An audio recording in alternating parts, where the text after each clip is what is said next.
Now, coming from a military background, one thing that struck me about this is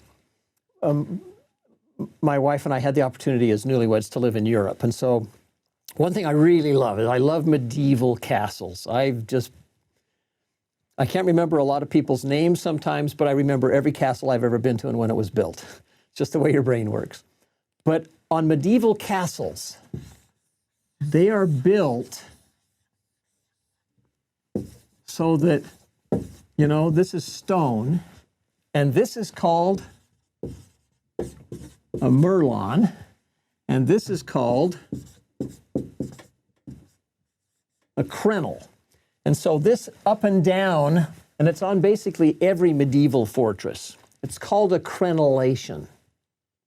And a crenellation is built that way so that you can hide behind the merlon while you're stringing your bow or reloading your weapon. And then you step into the crenel to take offensive action. And this is across the medieval world. Well, interestingly, when Brigham Young was telling the saints how the Salt Lake Temple should be built, because I'd say the Salt Lake Temple is probably the most iconic of all the temples.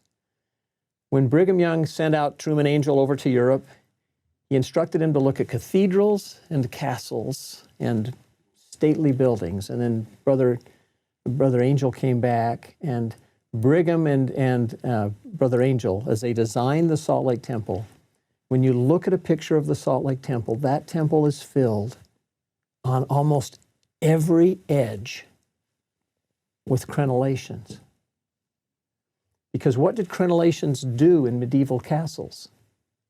They protected the people on the inside. And what is the purpose of the temple? It's to protect us against the world and to endow us with power and to give us the ordinances and covenants that we need to return to our Heavenly Father. And so I can't look at the Salt Lake Temple and not see those crenellations first. That's the first thing I notice every time I look at a picture of the Salt Lake Temple. And I hope you will too in the future, and recognize, I think the Lord is sending us a very visible symbol in that building.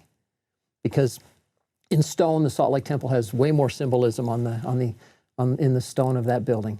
But it applies to every temple in the world, that it's a place of refuge. It's a house of the Lord. It's a place to learn, but it's a place of safety and a place where we can be endowed with power.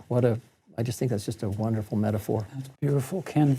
And it brings us back again to what you emphasized at the bottom of verse 30 again. If you are prepared, ye shall not fear. You're not out in the open where you can be destroyed by the enemy who is combined against you.